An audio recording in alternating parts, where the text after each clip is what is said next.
In the quiet town of Woodland, Mississippi, bank teller Stephanie Martinez was about to make the worst decision of her career when she chose to shred a legitimate United States Treasury check belonging to 78-year-old Army veteran Colonel Edward Murphy. What Martinez didn't know was that the unassuming elderly man standing at her window had direct access to Treasury Secretary Joyce Williams, his former commanding officer from decades ago. 7 minutes after destroying Murphy's disability compensation check based on nothing more than her own suspicion, Martinez would watch federal agents walk through the bank doors to begin an investigation that would cost her job, trigger congressional oversight, and demonstrate that disrespecting a veteran's hard-earned benefits can have consequences that reach the highest levels of government. This is the story of how one phone call turned a small-town banking dispute into a federal case, proving that some people have allies in places you'd never expect, and that justice can move with terrifying speed when the right person makes the right call. Before we jump back in, tell us where you're tuning in from, and if this story touches you, make sure you're subscribed, because tomorrow I've saved something extra special for you. The morning sun cast long shadows across Magnolia Street as Colonel Edward Murphy completed his daily inspection of his modest apartment. Each room reflected the methodical precision that had defined his 32 years of military service. The bed corners were pulled tight enough to bounce a quarter. His uniform ribbons hung in perfect alignment on the bedroom wall, each decoration representing months or years of service in places most people only read about in history books. The kitchen counter held exactly 3 items: a coffee mug positioned at a precise 90-degree angle to the edge, yesterday's newspaper folded with military precision, and a manila envelope containing documents that would change everything. Murphy moved with the deliberate gait of a man whose body carried the accumulated weight of decades spent building bridges under enemy fire, clearing minefields in Southeast Asian jungles, and training young soldiers who would go on to serve their country with the same dedication he had shown. His weathered hands, scarred from countless hours working with explosives and heavy machinery, trembled slightly as he reached for the envelope. Not from fear or nervousness, but from the arthritis that had settled into joints, stressed by years of carrying heavy equipment through hostile terrain. The envelope contained 3 years of correspondence with the Department of Veterans Affairs, a paper trail documenting his fight for recognition of injuries sustained during classified operations in Vietnam. The centerpiece was a U.S. Treasury check for $47,862 in retroactive disability compensation. The amount represented not just money, but validation of sacrifices made in service to his country. When he was barely old enough to vote, Murphy had chosen this particular morning to make the deposit because it marked exactly 50 years since he had received his commission as a second lieutenant in the Army Corps of Engineers. The symbolism felt appropriate. He dressed in his usual civilian attire, pressed khaki trousers that could pass military inspection, a white button-down shirt with sleeves rolled to exactly mid-forearm, and a navy windbreaker that concealed the slight stoop his shoulders had developed from decades of bending over engineering blueprints and explosive devices. The walk to downtown Woodland took him through neighborhoods where he had lived for the past 15 years, ever since retiring. From his final assignment at the Pentagon, children rode bicycles on sidewalks while their mothers watched from front porches, offering friendly waves that Murphy returned with the slight nod of acknowledgement he had perfected during his years as a commanding officer. The familiarity of small-town life had drawn him here after a career spent moving from base to base, country to country, never staying anywhere long enough to call it home. First National Trust Bank occupied a corner building that had served the community for over 60 years. Its brick facade and traditional architectural details reflected the stability that Woodland residents valued.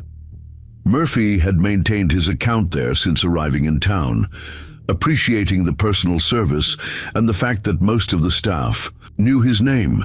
He approached the entrance with the same methodical preparation he had once used before entering potentially dangerous areas. Check the environment, identify potential complications, execute the mission with precision and professionalism. The lobby buzzed with typical mid-morning activity. Business owners made commercial deposits while stay-at-home mothers handled family banking before school pickup time.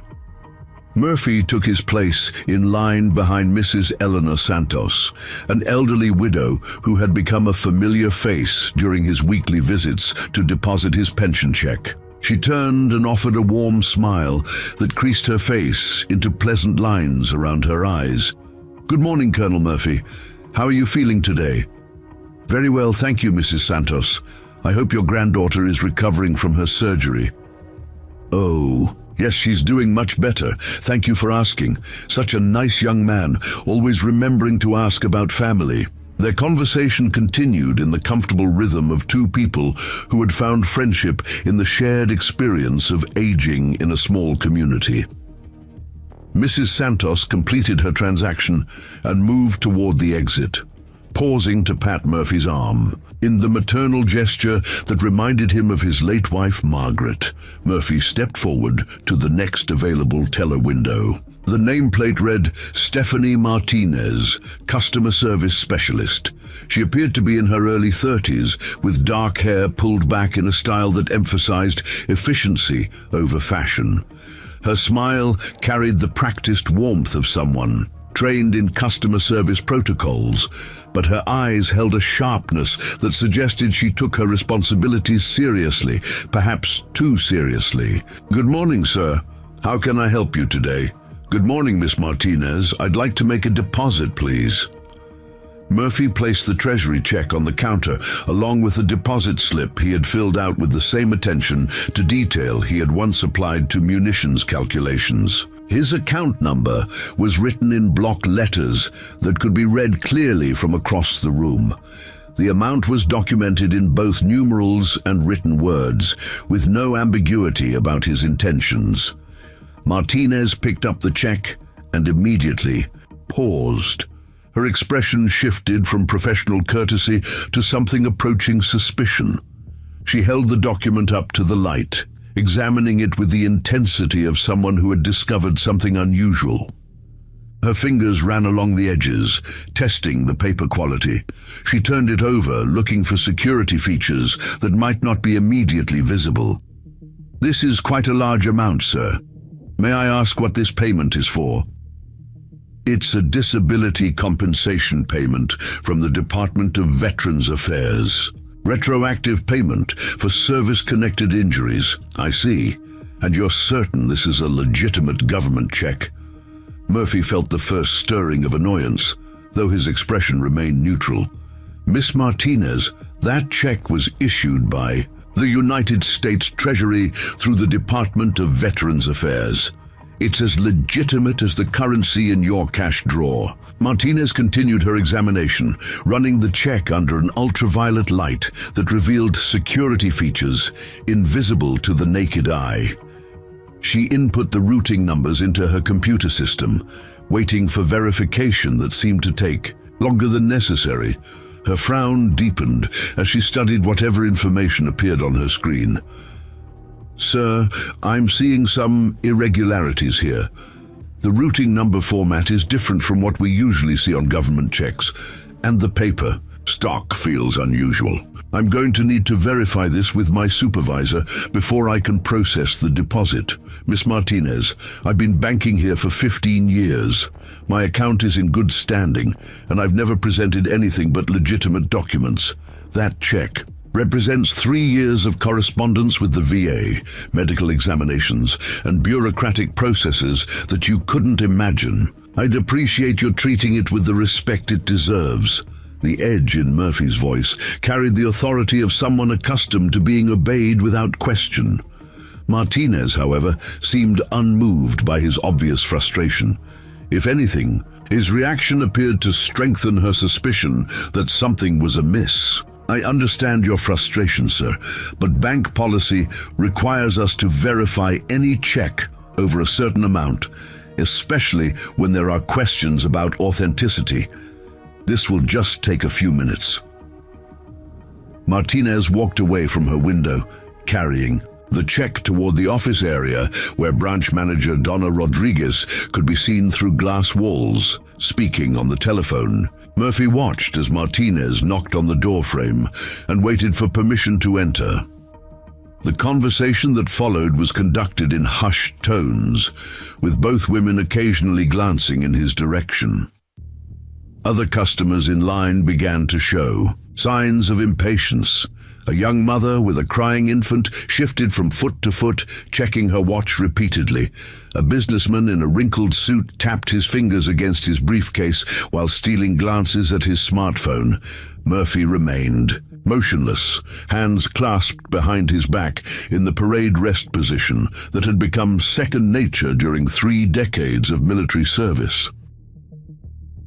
After several minutes, Martinez returned to her window without the check. Her expression had hardened into something approaching hostility, as if Murphy's presence had become a personal affront to her professional competence. "Sir, I've consulted with my manager, and we've decided that we cannot process this deposit. There are too many irregularities for us to feel comfortable accepting this check.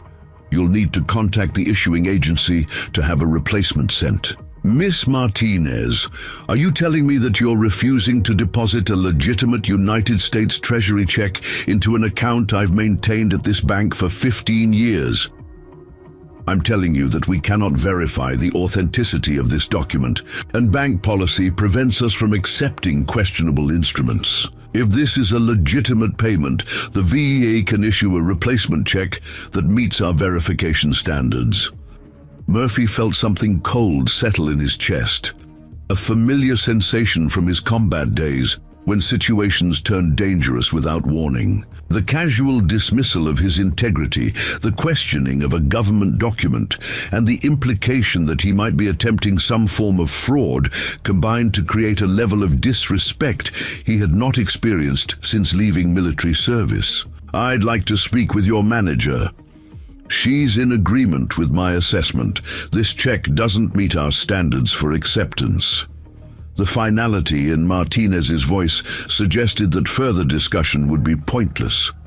Murphy looked at her for a long moment, studying her face with the same intensity he had once used to evaluate enemy positions. She stared back without flinching, apparently convinced that she had handled the situation appropriately. "I see. May I have my check back, please?" "I'm sorry, sir, but I can't return it to you.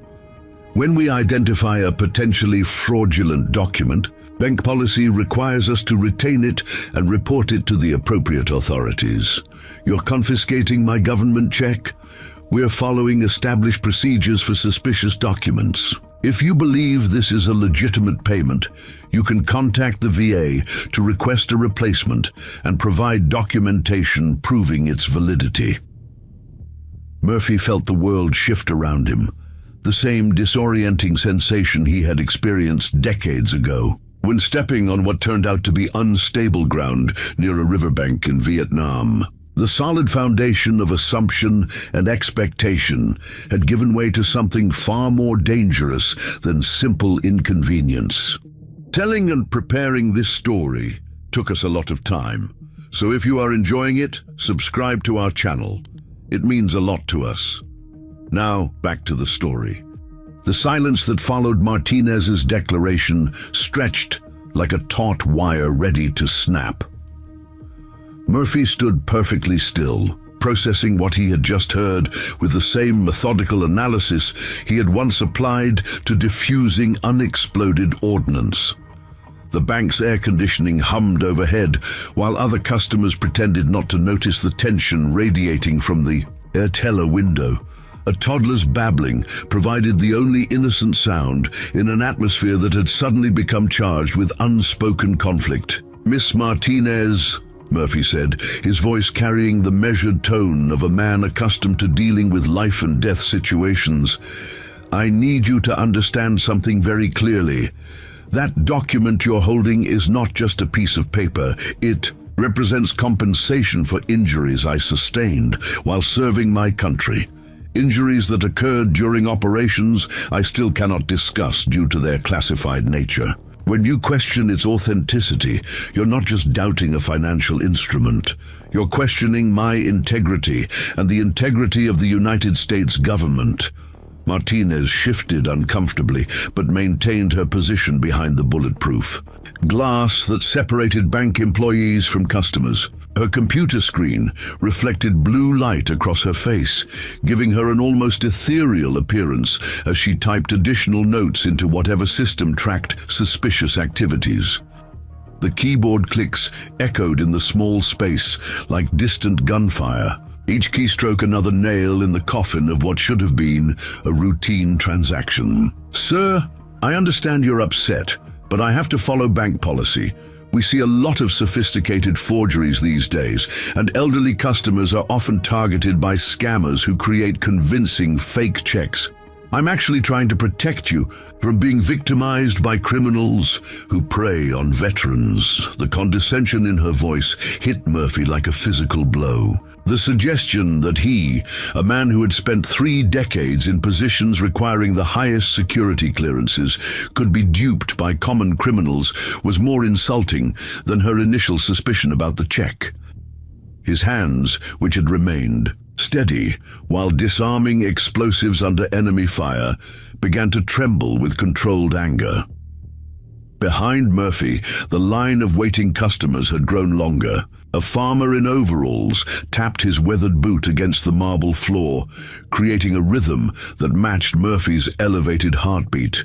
A teenage girl texted furiously on her phone, occasionally glancing up with the impatience of youth confronted with adult complications she couldn't understand. An elderly man in a veteran's cap caught Murphy's eye and nodded slightly, recognizing something in his bearing that spoke of shared experiences and mutual respect. Branch manager Donna Rodriguez emerged from her office, moving with the deliberate pace of someone who had dealt with difficult situations before, but preferred to avoid confrontation whenever possible. She was a woman in her mid-40s whose business attire couldn't quite conceal the weariness that came from years of mediating disputes between policy and human need. Her approach to Murphy's window carried the weight of administrative authority backed by corporate procedure. "Sir, I'm Donna Rodriguez, the branch manager. Miss Martinez has briefed me on the situation, and I'm afraid I have to support her decision. This check raises several red flags that we simply cannot ignore. The paper stock is different from standard Treasury issues we've processed before, and the routing numbers don't match our records for VA disbursements." Murphy turned to face Rodriguez directly, his military bearing becoming more pronounced as the situation escalated. "Ma'am, with respect, your records may not be current with all Treasury routing procedures. Government disbursement systems are updated regularly for security purposes. The check you're examining was processed through a specialized department that handles classified compensation cases. The routing number corresponds to a restricted Treasury division that most commercial banks wouldn't encounter in routine transactions." Rodriguez frowned as she considered this information.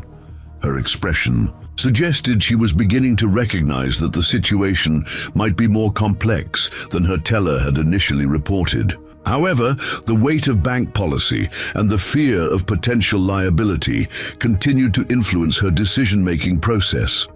She glanced back toward her office where other employees were watching the developing drama with obvious interest. "Even if that's the case, sir, we're not equipped to verify specialized Treasury procedures. Our standard verification process cannot confirm the authenticity of this particular type of check. I'm going to have to ask you to contact the VA directly and request that they reissue your payment through standard channels that we can properly verify." Murphy felt the familiar sensation of facing an immovable object, the same frustration he had experienced when dealing with bureaucratic obstacles during his military career. The difference was that he now lacked the authority to simply order subordinates to accomplish the mission, regardless of procedural complications. He was just another elderly civilian at the mercy of policies created by people who had never faced the situations he was trying to resolve. Mrs. Rodriguez requesting a reissue could take months. This payment has already been delayed for 3 years due to bureaucratic processes. I need access to these funds to address medical expenses and housing repairs that cannot wait for additional administrative delays. I understand your frustration, sir, but our hands are tied. If this is truly a legitimate payment, the proper channels will verify it eventually. We cannot expose the bank to liability by processing a check we cannot fully authenticate. Martinez had been listening to this exchange while continuing to examine the check under various lights and scanning devices. Her initial suspicion had evolved into something approaching certainty that she had uncovered a sophisticated fraud attempt. The more Murphy protested the check's legitimacy, the more convinced she became that his protests were evidence of deception rather than righteous indignation. Mrs. Rodriguez, Martinez interjected, I've run this through every verification system we have, and none of them can confirm this check's authenticity. The magnetic ink character recognition doesn't match Treasury standards, and the paper responds differently to our authentication tests. I really think we need to report this to the authorities. The word authorities hung in the air like a threat. Murphy realized that the situation was moving beyond simple procedural inflexibility toward active accusation of criminal activity.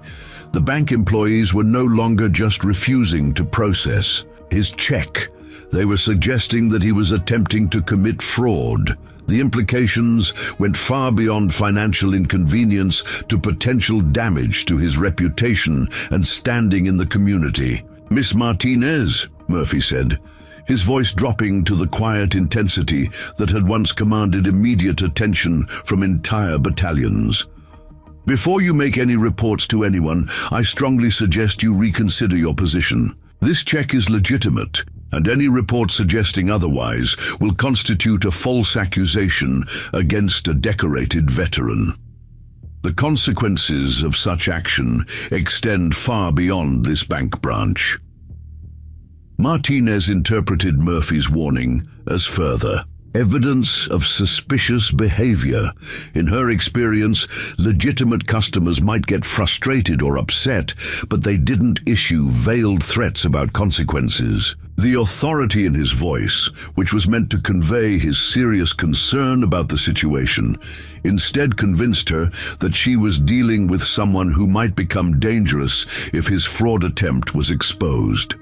Sir, I'm going to have to ask you to step away from the window. If you continue to be aggressive about this situation, I'll have no choice but to call security or local police to resolve this matter. The threat of police involvement represented a crossing of the Rubicon. Murphy recognized that the situation had moved beyond rational discussion into the realm of power struggle. Two incompatible worldviews had collided. His assumption that government documents should be respected and processed efficiently, and their assumption that any unusual financial instrument represented potential fraud. Neither side was prepared to compromise, and both sides were operating from positions they considered morally justified. Kevin Park, the bank's security guard, had been observing the developing situation from his position near the main entrance. He was a young man in his late 20s whose primary qualification for the job was his imposing physical presence rather than any training in conflict resolution. His hand moved instinctively toward the radio on his belt as he watched Murphy's interaction with the bank staff become increasingly tense. Murphy noticed the security guard's movement and realized that the situation was approaching a point where it might escalate beyond verbal disagreement. His military training had taught him to recognize when tactical withdrawal was the better part of valor. Sometimes the most effective strategy was to disengage from an immediate confrontation in order to regroup and approach the objective from a different angle. "Very well," Murphy said, his voice carrying the controlled calm of a commanding officer who had just made a strategic decision. "I can see that further discussion will not resolve this matter. However, I want it clearly understood that you are refusing to process a legitimate United States Treasury check, and you are confiscating government property without legal justification. Your actions today will have consequences that extend far beyond this branch." Rodriguez and Martinez exchanged glances that mixed relief with continued suspicion. They had succeeded in standing their ground against what they perceived as an attempted fraud.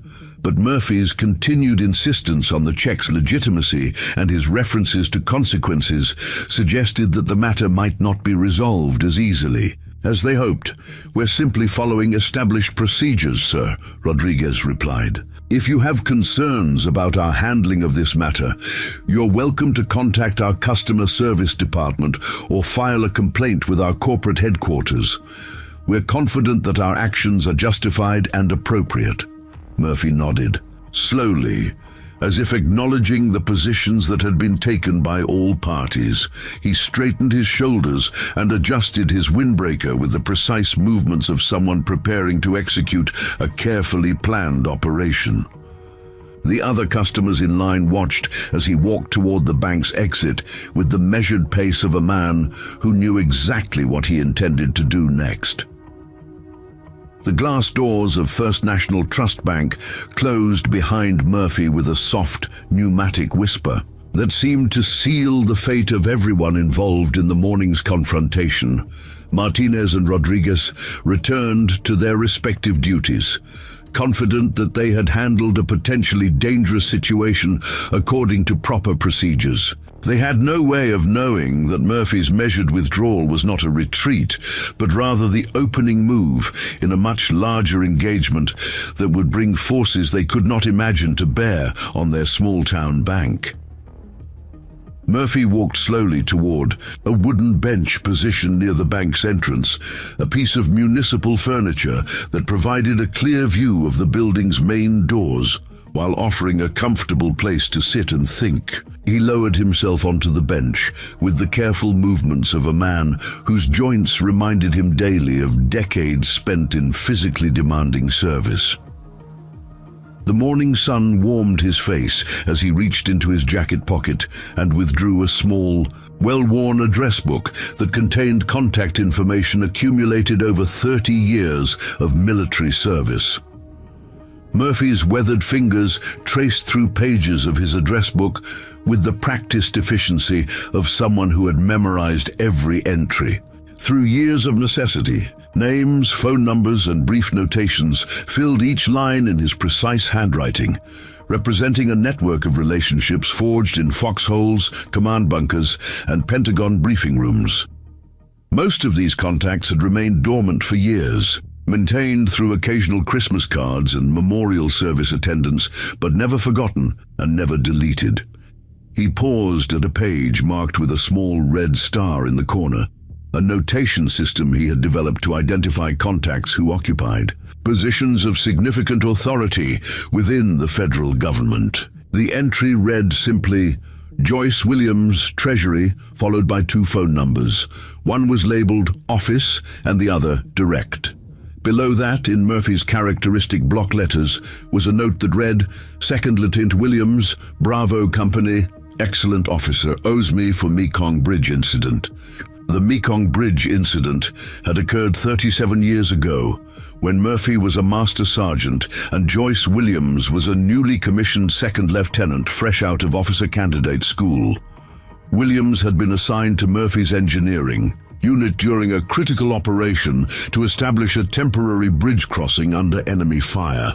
When everything that could go wrong did go wrong, Murphy had made decisions that saved Williams' life and the lives of 12 other soldiers, decisions that required him to disobey direct orders from a panicking captain who had never been under fire.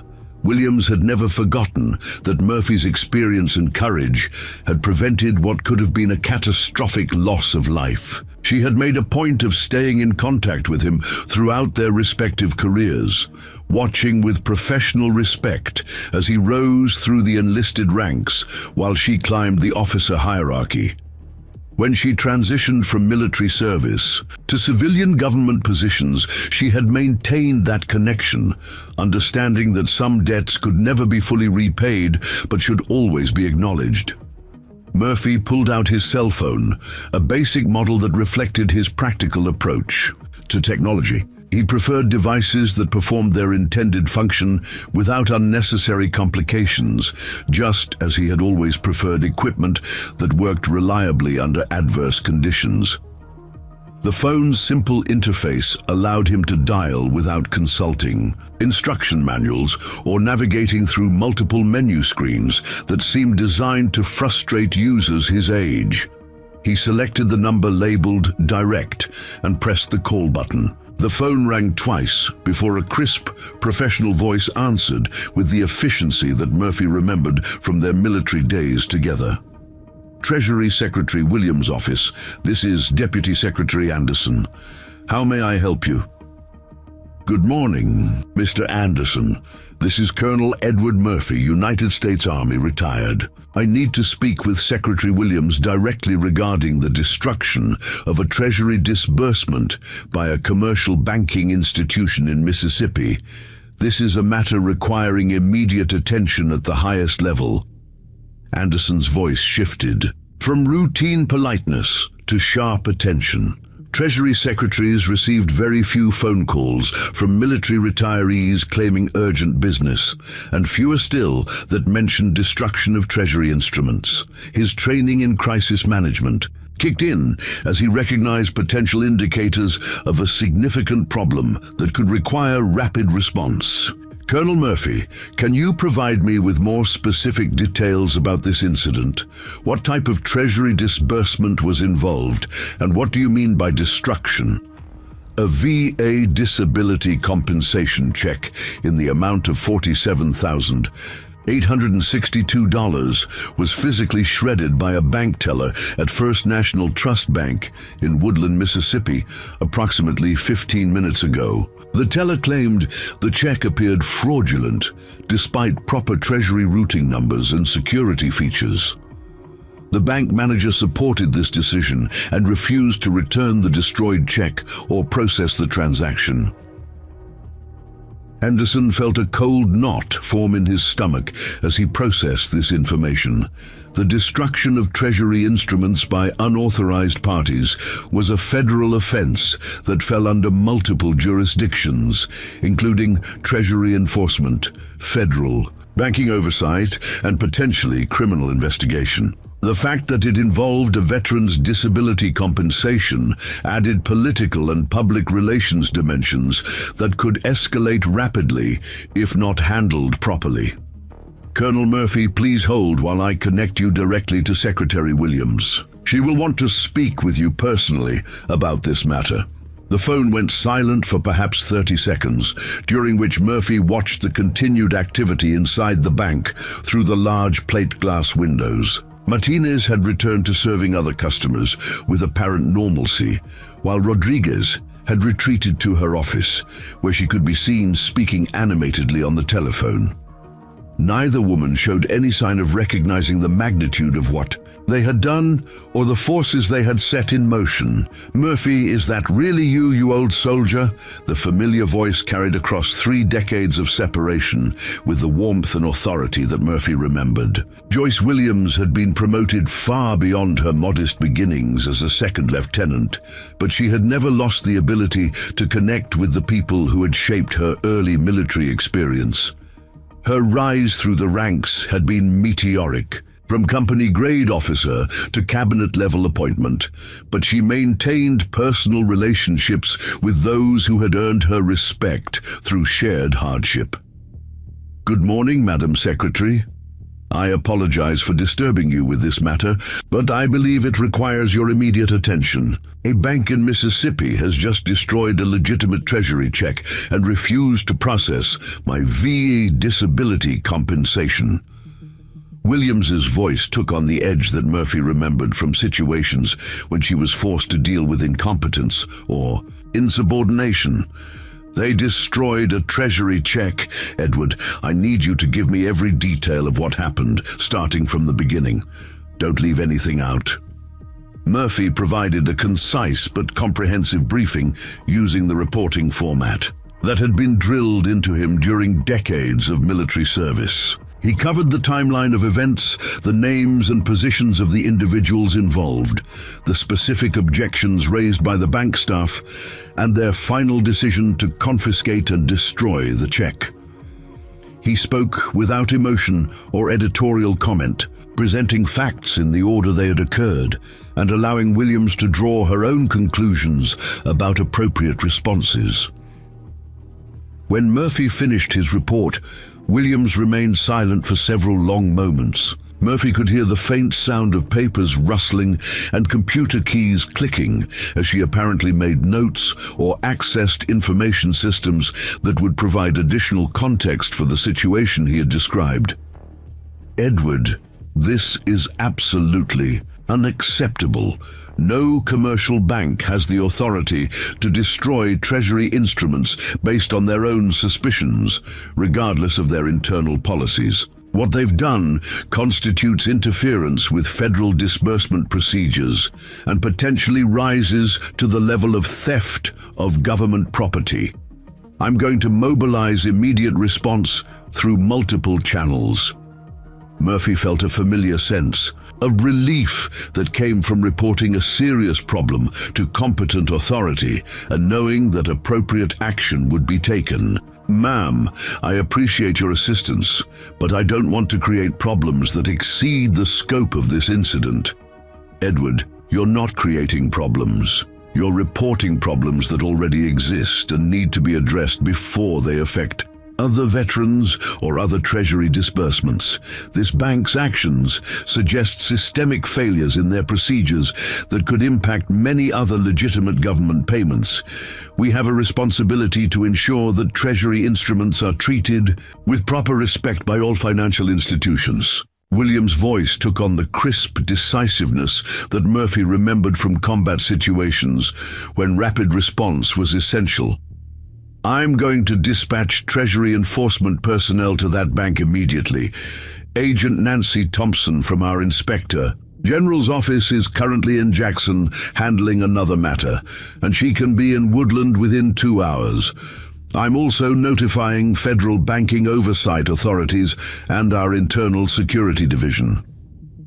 Murphy felt a stirring of the satisfaction he had always experienced when competent leadership took charge of difficult situations.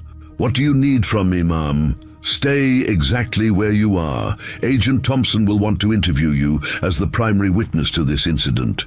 She'll also need to document the destroyed check and obtain statements from bank personnel. I want you to observe but not interfere with her investigation. Your role is to provide accurate testimony about what occurred." "Understood, ma'am. Will there be consequences for the bank personnel involved?" William's laugh carried no humor whatsoever. "Edward, they destroyed federal property and interfered with Treasury disbursement procedures. The consequences will be determined by the investigation, but I can guarantee you that this matter will receive the full attention it deserves. No veteran should have to endure what you've experienced today." After ending the call with Secretary Williams, Murphy remained on the bench outside the bank, observing the continued normal operations inside while knowing that everything was about to change dramatically. His phone rang again within minutes, displaying a number he didn't recognize, but with an area code that suggested federal government origin. "Colonel Murphy, this is Agent Nancy Thompson, Treasury Inspector General's office. Secretary Williams has briefed me on your situation, and I'm currently en route to Woodland with additional personnel. We should arrive at your location within 90 minutes. Can you confirm that you're still outside the bank where this incident occurred? Yes, Agent Thompson. I'm on the bench directly in front of the main entrance. The bank appears to be operating normally, and the personnel involved in the incident are still on duty. Excellent. We need them to remain in place until we can conduct formal interviews. Is there any indication that they're aware of the federal response that's been initiated? Murphy observed the bank interior more carefully, noting that Rodriguez appeared to be engaged in an intense telephone conversation while Martinez continued serving customers. The branch manager seems to be dealing with some kind of situation, but I don't believe they understand the scope of what's developing. Good. Colonel Murphy, I want to emphasize that this investigation will be conducted with full respect for your service and the legitimacy of your compensation claim. Your replacement check is already being processed and will be available electronically within hours. Our primary focus is ensuring that this type of incident doesn't happen to other veterans or other Treasury recipients. Murphy felt a deep sense of vindication as he realized that the system he had served for 3 decades was finally working on his behalf. The swift response from multiple federal agencies demonstrated that his service had earned him allies in positions of real authority, and that those allies took seriously any attack on veterans' rights or Treasury procedures. Inside the bank, Martinez completed a transaction with an elderly farmer and looked up to see Murphy still sitting on the bench outside. Something about his continued presence disturbed her, though she couldn't articulate why. He hadn't been aggressive or threatening during their interaction, but his calm certainty about the check's legitimacy and his references to consequences had planted seeds of doubt that were beginning to grow despite her confidence in bank procedures. Rodriguez emerged from her office and approached Martinez's window, her expression showing signs of stress that hadn't been present during the earlier confrontation with Murphy. Stephanie, I just received a very unusual phone call from our regional compliance office. They've been contacted by federal banking oversight authorities about our handling of a Treasury check this morning. Do you still have the check that elderly man was trying to deposit? Martinez felt a sudden chill as she realized that Murphy's warnings about consequences might have been more than empty threats. It's in the secure disposal container. Why? What did the federal people want to know? They want to know everything about our decision to refuse the check and our reasons for destroying it. I think we need to review exactly what happened and make sure we followed proper procedures. Through the plate glass windows, both women could see Murphy's motionless figure on the bench, his patient waiting, suggesting that he expected something to happen rather than simply hoping for a different outcome. For the first time since the incident began, Martinez began to wonder whether she had made a terrible mistake in judgment that would have consequences extending far beyond a single customer complaint. The atmosphere inside First National Trust Bank had shifted from routine morning business to barely contained anxiety as more phone calls began arriving from sources that Rodriguez had never expected to hear from. Her office phone rang with increasing frequency, each call adding another layer of federal attention that made her previous confidence seem increasingly misplaced. The regional compliance officer had been followed by inquiries from the Office of the Comptroller of the Currency, then the Federal Deposit Insurance Corporation, and finally a very stern representative from the Treasury Department's Office of Inspector General. Martinez attempted to maintain her professional composure while serving customers, but her attention repeatedly drifted to Murphy's motionless figure on the bench outside. His patience had an ominous quality that suggested he was waiting for Something specific, rather than simply hoping for reconsideration. She had dealt with angry customers before, but never one whose calm certainty had proven more disturbing than shouting or threats would have been. "Mrs. Rodriguez," Martinez called during a brief lull in customer traffic, "I think we need to discuss this situation more carefully. The federal agencies calling seem very interested in our handling of that check." Rodriguez emerged from her office carrying a manila folder containing documentation of the morning's incident. Her usual composed demeanor showed cracks of stress around the edges, particularly in the way she kept glancing toward the windows where Murphy remained visible. The folder contained copies of the deposit slip, Martinez's incident report, and photographs of the destroyed check taken before it was fed into the shredder. "Stephanie, I've been reviewing our procedures manual, and I'm concerned that we may have acted too hastily. The section on suspicious document handling requires us to attempt verification through multiple channels before taking any irreversible action. Did you contact the Treasury verification hotline before destroying the check?" Martinez felt her stomach drop as she realized she had not followed the complete protocol outlined in the manual she had studied during her training but rarely consulted in practice. "I used our standard computer verification system and the UV authentication scanner. When those showed irregularities, I assumed that was sufficient to justify disposal under the suspicious document policy. The manual specifically states that government checks require additional verification steps, including direct contact with the issuing agency when standard verification methods prove inconclusive. Destroying a government instrument without completing those steps could be interpreted as exceeding our authority." Rodriguez's voice carried the weight of someone who was beginning to understand that institutional procedures, however well-intentioned, could not protect them from the consequences of improper implementation. The phone calls from federal agencies had made it clear that government checks occupied a different category from commercial instruments, with different rules and different penalties for mishandling. Kevin Park approached Rodriguez's office with the hesitant manner of someone delivering unwelcome news. His radio had been crackling intermittently with traffic that suggested unusual activity in the downtown area, though nothing specific enough to identify the source of law enforcement interest. "Mrs. Rodriguez, I've been monitoring police frequencies, and there's some kind of federal law enforcement activity heading toward downtown. Multiple agencies are coordinating something, but I can't determine exactly what's happening. Should I be concerned about our security status?" Rodriguez felt a cold certainty settle over her as she connected the federal phone calls with Park's radio intercepts and Murphy's continued presence outside.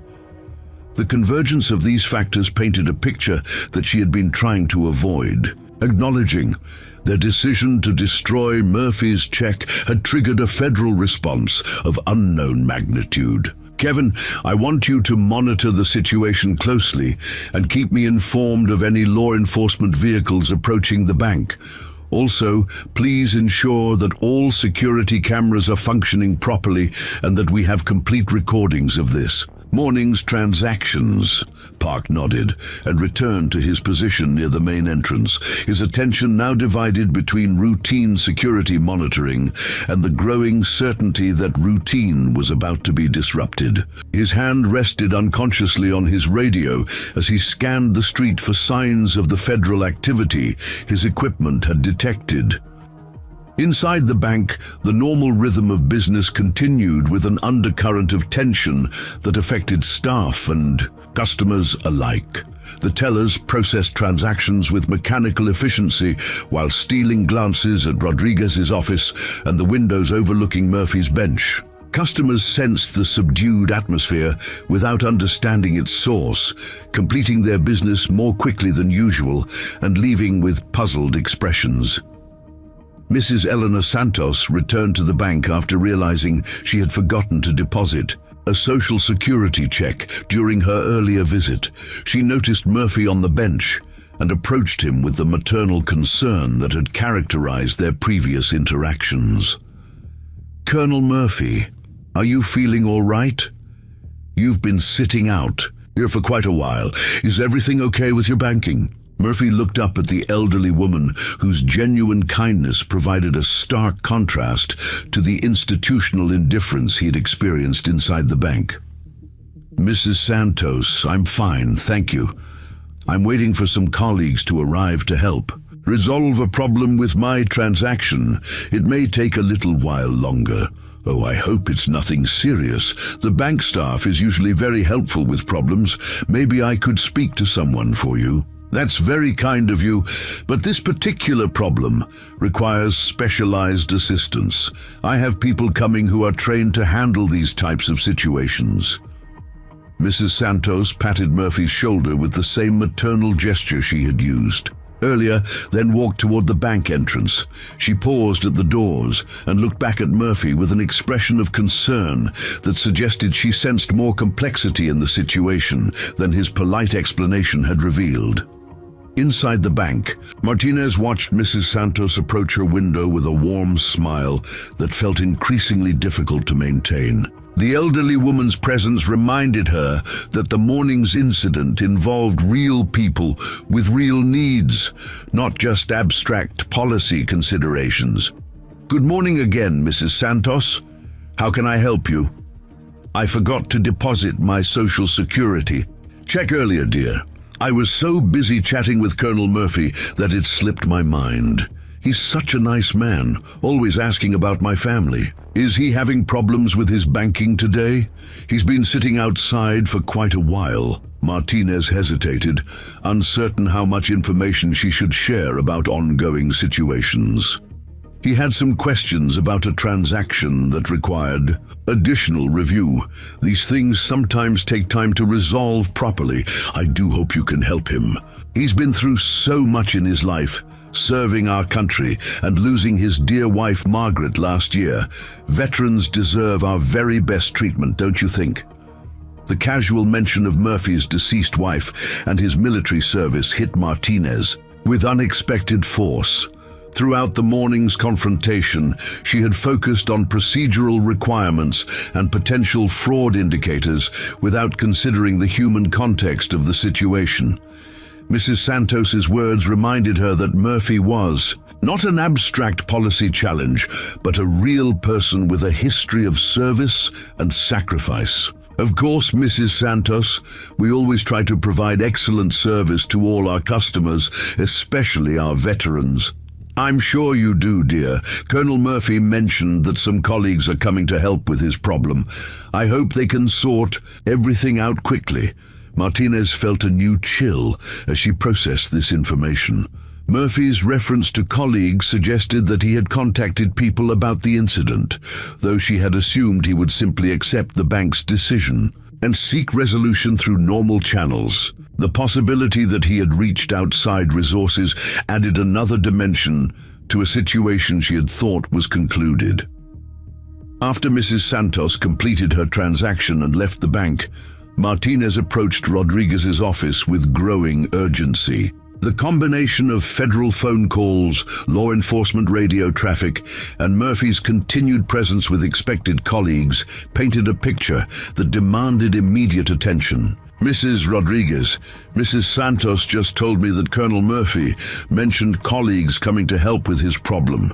Combined with the federal calls we've been receiving, I think we need to prepare for some kind of official investigation." Rodriguez set down the phone she'd been using to contact their corporate legal department and looked directly at Martinez with an expression that mixed frustration with resignation. "Stephanie, I've just been informed by our corporate counsel that Treasury Inspector General agents are en route to this location. They want to examine the destroyed check, interview all personnel involved in the incident, and review our policies for handling government instruments." What does that mean for us? Are we in legal trouble? It means we're going to be required to explain our actions to federal investigators who specialize in Treasury-related violations. Corporate legal is sending someone to represent the banks. interests, but each of us will need to provide individual statements about our role in this morning's events. Martinez felt the weight of federal attention settling on her like a physical burden. The morning had begun with what she considered a routine application of bank policy to a suspicious document. Now she faced the prospect of explaining her decisions to federal agents whose authority extended far beyond local banking regulations. Should I prepare some kind of statement about why I thought the check was fraudulent? You should prepare to answer questions honestly and completely about every aspect of your decision-making process. Federal investigators are trained to identify inconsistencies or omissions in testimony, so accuracy is more important than trying to justify actions that may have been incorrect. Through the office windows, both women could see Murphy checking his watch with the measured movement of someone tracking a precise timeline. His posture remained alert and expectant, suggesting that whatever colleagues he had contacted were approaching their estimated arrival time. Rodriguez picked up her phone to make another call to corporate headquarters, her voice carrying the strain of someone who realized that a routine morning had evolved into a crisis requiring resources and expertise far beyond a small-town bank branch. This is Rodriguez at the Woodland branch. I need to speak with the regional crisis management team immediately. We have a federal investigation developing that requires immediate corporate support. Martinez returned to her teller window, attempting to maintain normal customer service while processing the reality that her career might be fundamentally altered by decisions made during a single 10-minute interaction. The routine nature of the morning's other transactions provided a surreal contrast to the magnitude of consequences flowing from her handling of Murphy's check. Outside on the bench, Murphy observed a black sedan with government plates turning onto the street that led to the bank. The vehicle moved with the purposeful efficiency that characterized federal law enforcement transportation, neither hurried nor casual, but proceeding directly toward its destination. A second vehicle followed at a discreet distance, suggesting that Agent Thompson had arrived with the additional personnel she had mentioned during their phone conversation. Murphy stood slowly, straightening his windbreaker and preparing to meet the federal investigators whose arrival would transform the morning's confrontation from a local customer service dispute into an official inquiry with consequences that would extend far beyond. Woodland, Mississippi. The black sedan pulled to a precise stop directly in front of the bank entrance, its positioning deliberate and unmistakably official. Agent Nancy Thompson emerged from the passenger side with the efficient movements of someone accustomed to conducting investigations under public scrutiny. She was a woman in her early 40s whose professional attire and confident bearing immediately commanded attention from passers-by on the sidewalk. Her partner, Agent Christopher Garcia, exited from the driver's side and began surveying the surrounding area with the systematic attention to detail that characterized federal law enforcement protocols. Murphy rose from the bench as Thompson approached, his military bearing becoming more pronounced as he prepared to interact with fellow federal personnel. The mutual recognition between career government servants was immediate and unmistakable, creating an atmosphere of professional respect that contrasted sharply with his earlier treatment inside the bank. Colonel Murphy, I'm Agent Thompson, Treasury, Inspector General's Office. Thank you for waiting for our arrival. Secretary Williams has briefed me thoroughly on this incident, and I want to assure you that we're treating this matter with the highest priority. Agent Thompson, I appreciate your rapid response. The bank personnel involved are still on duty inside, and they appear to be increasingly aware that their actions have attracted federal attention. Thompson's expression remained professionally neutral, but her tone carried the edge of someone who took serious violations of Treasury procedures personally. Colonel, before we proceed with the bank investigation, I need to document your account of this morning's events. Agent Garcia will photograph the scene and establish our evidence baseline while we conduct your interview." Garcia moved toward the bank entrance with a digital camera and measurement equipment, his presence immediately noticed by customers and staff inside. Through the plate glass windows, Rodriguez could be seen emerging from her office with obvious urgency, her phone pressed to her ear as she attempted to coordinate with corporate headquarters about the developing federal presence. "Colonel Murphy, please walk me through exactly what occurred, starting from your arrival at the bank. I need precise details about timing, conversations, and the bank personnel's specific objections to your check." Murphy provided a comprehensive account using the military briefing format that had served him throughout his career. He covered each interaction in chronological order, quoting conversations verbatim where possible and providing context about the check's origin and legitimacy. Thompson took detailed notes while occasionally asking clarifying questions that demonstrated her thorough understanding of Treasury disbursement procedures. The teller, Stephanie Martinez, stated that she was following bank policy for suspicious instruments. However, her description of the irregularities she claimed to observe suggests either inadequate training in Treasury security features or willful disregard for proper verification procedures. "Colonel, when Miss Martinez fed your check into the shredder, did you attempt to stop her or demand that she reconsider?" "I was too shocked by the audacity of the action to react immediately. By the time I fully processed what she had done, the check had been completely destroyed. At that point I realized that arguing with bank personnel would be counterproductive and that the situation required intervention from appropriate federal authority." Thompson nodded approvingly at Murphy's restrained response, recognizing the discipline required to avoid escalation when faced with such provocation. Her experience investigating similar incidents had shown her that veterans often demonstrated remarkable self-control, even when subjected to treatment that would cause most civilians to react angrily. Inside the bank, Martinez watched through the windows as Murphy spoke with the federal agent, her anxiety increasing as she observed the professional interaction between people who clearly understood each other's authority and purpose. The contrast between Murphy's animated discussion with Thompson and his frustrated attempts to communicate with bank staff highlighted the magnitude of her misunderstanding about his credibility and connections. Agent Garcia entered the bank and approached the customer service area with the measured pace of someone conducting official business. His credentials were immediately visible, creating an atmosphere of tense silence as customers and staff recognized that normal banking operations had been suspended by federal intervention. "I'm Agent Garcia, Treasury Inspector General's office. I need to speak with the branch manager immediately regarding the destruction of a Treasury instrument that occurred at this location earlier today." Rodriguez approached Garcia with visible apprehension, her earlier confidence in bank procedures now completely eroded by the reality of federal investigation. "I'm Donna Rodriguez, the branch manager. I've been expecting your arrival based on the phone calls we've received this morning.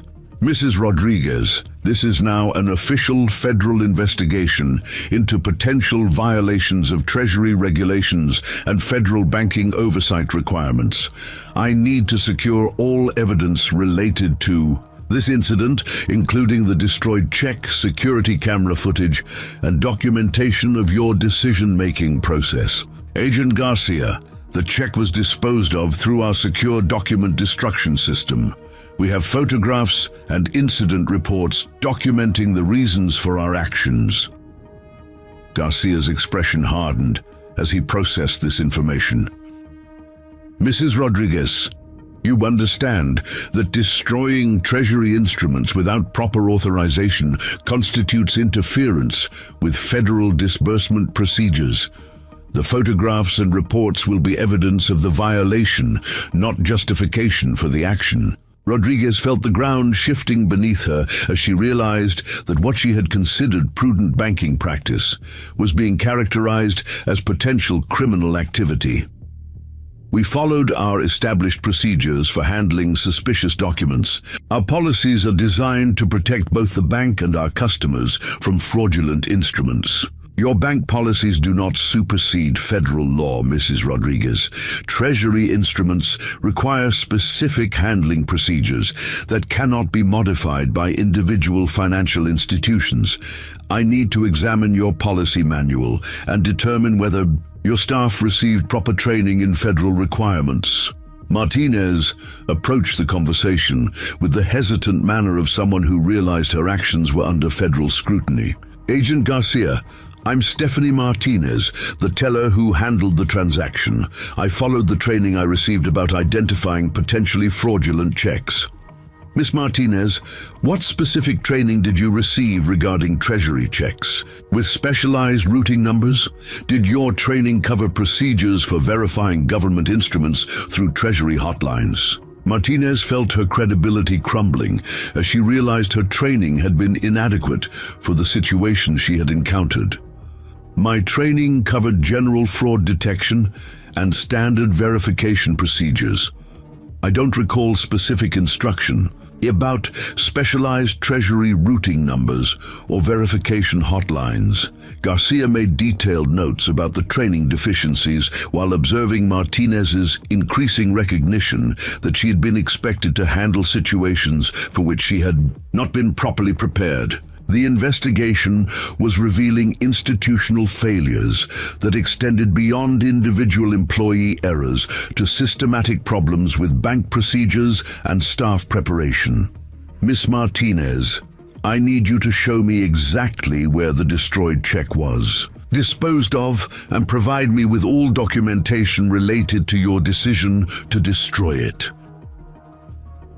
Martinez led Garcia to the industrial shredder built into her workstation, a machine designed to render documents completely unrecoverable within seconds.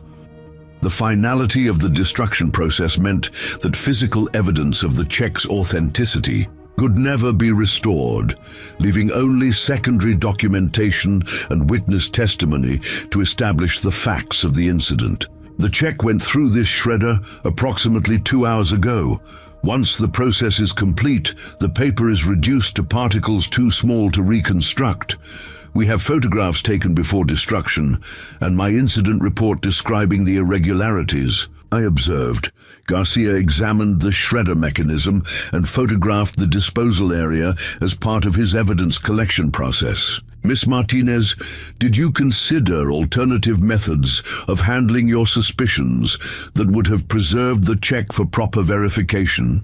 Did anyone suggest contacting Treasury directly before taking irreversible action?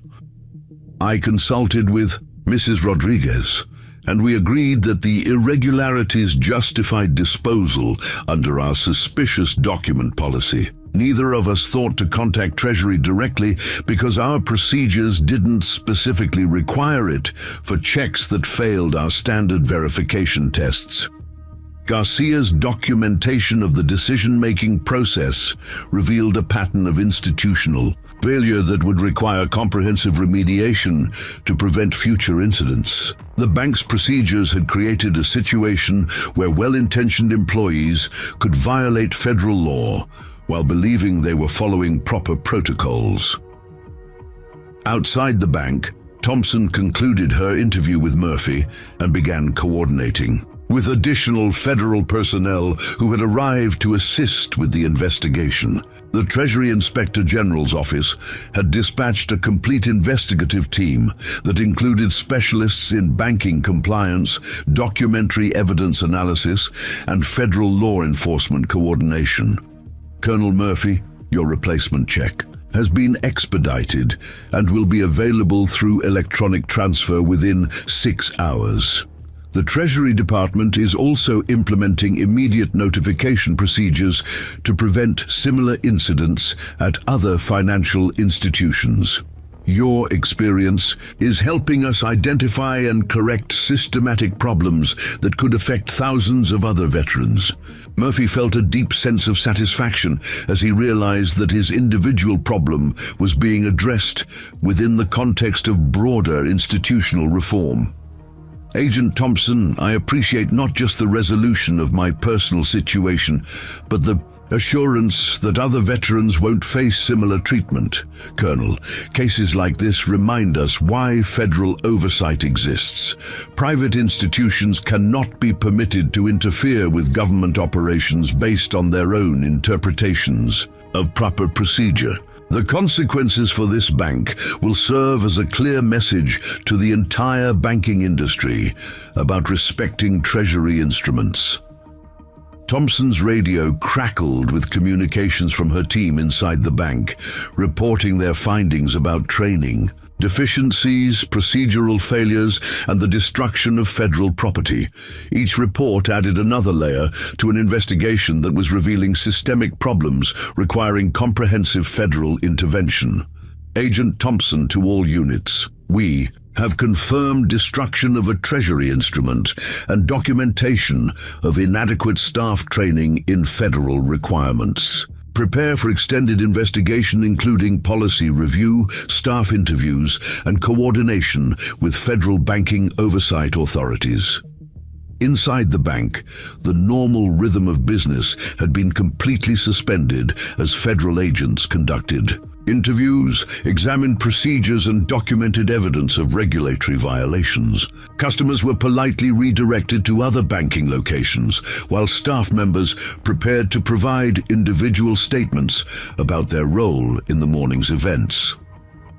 Rodriguez watched her professional world dissolving as she realized that a single customer service incident had exposed institutional failures that would require months or years to correct. The federal investigation would examine every aspect of the bank's operations, training programs, and compliance procedures, with consequences extending far beyond the individuals directly involved in Murphy's case.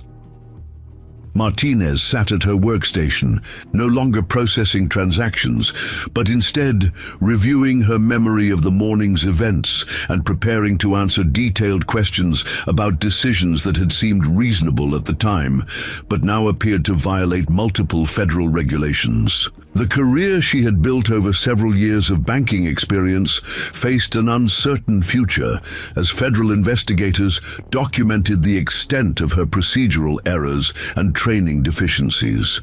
The arrival of additional federal personnel transformed the quiet street outside First National Trust Bank into a coordinated law enforcement operation that drew curious observers from neighboring businesses and passing pedestrians. Agent Thompson's radio communications had summoned specialists from multiple Treasury divisions, each bringing expertise in different aspects of the expanding investigation.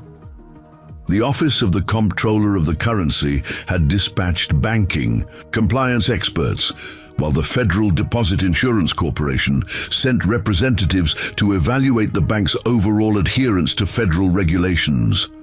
David Brennan, the regional bank executive from corporate headquarters, arrived in a silver luxury sedan that contrasted sharply with the government vehicles already present. His expensive suit and confident demeanor reflected years of handling crisis situations for the banking corporation, but the scope of federal attention focused on his small-town branch clearly exceeded his previous experience.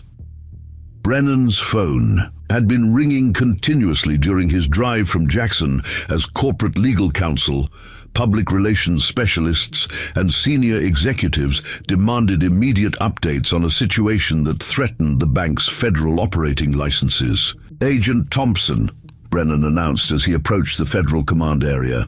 I'm David Brennan, Regional Vice President for First National Trust.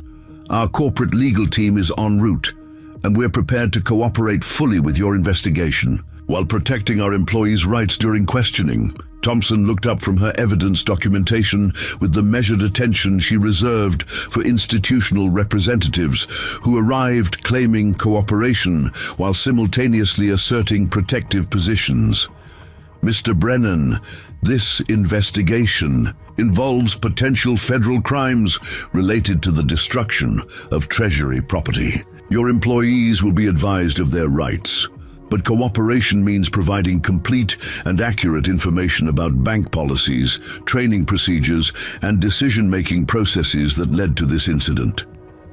Agent Thompson, I need to understand exactly what federal violations you believe occurred here. Our preliminary review suggests that our staff followed established procedures for handling suspicious documents, which is not only permitted but required under banking regulations. Thompson's expression hardened as she recognized the corporate strategy of reframing criminal violations as policy compliance issues. Mr. Brennan, destroying Treasury instruments based on uninformed suspicions is not authorized under any banking regulation. Your staff destroyed federal property without proper verification, which constitutes interference with Treasury operations regardless of your internal policies. Inside the bank, Agent Garcia continued his systematic examination of the institution's procedures, while additional federal personnel conducted individual interviews with staff members. The customer service area had been cleared of civilian customers, with apologetic signs directing them to other branch locations for their banking needs. The transformation from busy commercial space to federal crime scene created a surreal atmosphere that emphasized the magnitude of consequences flowing from a single customer interaction. Martinez sat in a small conference room adjacent to Rodriguez's office, facing Agent Sarah Chen, a Treasury compliance specialist who had arrived with the second wave of federal investigators. Chen's background in banking law and Treasury regulations made her uniquely qualified to evaluate the training and procedural failures that had led to the check destruction. Ms. Martinez, I want to review your understanding of Treasury check verification procedures. When you examined Colonel Murphy's check, what specific security features did you identify that caused you to question its authenticity? Martinez struggled to articulate observations that had seemed compelling at the time, but now appeared inadequate under professional scrutiny. The paper felt different from other government checks I've handled, and the routing numbers didn't match the format I expected to see from VA disbursements. Miss Martinez, did your training include instruction about specialized Treasury routing numbers used for classified or sensitive disbursements? Did anyone explain that different government departments use different security features based on the nature of their payments? No, Agent Chen. My training covered standard commercial and government checks, but I don't recall specific information about specialized routing systems or security variations for different types of government payments. Chen made detailed notes about the training deficiencies while observing Martinez's growing recognition that her knowledge had been insufficient for the decisions she had been expected to make. Miss Martinez, when standard verification methods proved inconclusive, what options did your training provide for resolving questions about government checks? I was taught to escalate suspicious documents to my supervisor and follow bank policy for disposal of potentially fraudulent instruments. I wasn't specifically trained to contact government agencies directly for verification. Did you consider that destroying a government check without verification might have legal consequences beyond protecting the bank from fraud? Did anyone explain the difference between commercial fraud prevention and interference with federal operations? Martinez felt her professional confidence disintegrating as she realized that her training had focused exclusively on protecting the bank's interests without considering the broader legal framework governing government instruments. I thought I was following proper procedure to protect both the bank and the customer from fraud. I didn't understand that destroying a government check could be considered a federal crime. Chen's documentation revealed systematic gaps in banking, industry training that created situations where well-intentioned employees could violate federal law while believing they were performing their duties properly. The investigation was exposing institutional problems that extended far beyond individual employee errors to widespread industry practices that inadequately addressed Treasury instrument handling. In Rodriguez's office, Agent Garcia conducted his interview with the branch manager while examining policy manuals, training records, and corporate guidelines that governed staff decision-making. The evidence suggested that the bank's procedures had been designed without adequate consultation with federal agencies about proper handling of government instruments. Mrs. Rodriguez, your policy manual states that suspicious documents should be disposed of to prevent representation at other institutions. Did anyone at corporate headquarters consider that this policy might conflict with federal requirements for Treasury instrument handling? Rodriguez reviewed documents she had studied hundreds of times during her banking career, now seeing them through the lens of federal compliance rather than commercial risk management. Our policies were developed by corporate legal counsel and compliance departments. I assumed they had been coordinated with all relevant federal requirements. Mrs. Rodriguez, federal law requires specific procedures for questioning Treasury instruments, including mandatory verification through Treasury hotlines before any irreversible action. Your policy manual makes no mention of these requirements. Did your staff receive any training specific to federal compliance rather than general fraud prevention? Agent Garcia, our staff training focused on identifying and preventing various types of fraud that banks encounter regularly. I don't believe we received specific instruction about Treasury verification requirements or the legal distinctions between commercial and government instruments. Garcia's investigation was revealing that the bank's violation resulted not from malicious intent, but from institutional ignorance about federal requirements that should have been incorporated into their training and procedures. The systematic nature of these deficiencies suggested that similar problems likely existed at banking institutions throughout the region and possibly the entire country. Outside the bank, Murphy observed the expanding federal presence with satisfaction, tempered by concern about the magnitude of consequences his phone call had generated. Agent Thompson approached him with updates about the investigation's progress and the broader implications of what they had discovered. Colonel Murphy, our preliminary findings indicate that this incident reflects widespread industry practices that inadequately address Treasury instrument handling. Your case is becoming the foundation for a comprehensive review of banking industry, compliance with federal requirements. Agent Thompson, while I appreciate the thoroughness of your investigation, I'm concerned that the consequences for individual employees might exceed their actual culpability. Miss Martinez and Mrs. Rodriguez appear to have acted based on inadequate training rather than deliberate misconduct. Thompson appreciated Murphy's concern for the bank employees, recognizing the perspective of someone who understood that institutional failures often resulted in individual consequences for people who had been inadequately prepared for the situations they faced. Colonel, our investigation will distinguish between individual errors and systematic failures. However, ignorance of federal law cannot excuse violations that affect Treasury operations and veteran benefits. I understand the legal requirements, Agent Thompson.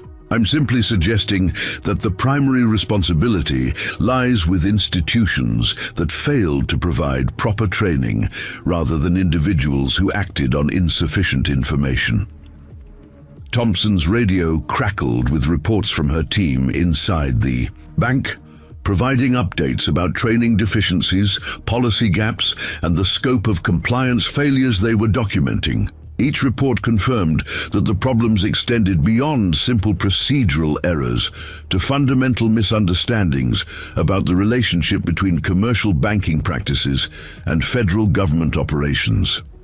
Corporate legal counsel arrived in a convoy of vehicles that included attorneys specializing in federal banking law, crisis management consultants, and public relations specialists tasked with minimizing damage to the bank's reputation and operating licenses. The arrival of this corporate response team signaled that the banking institution recognized the potential for consequences extending far beyond a single branch location.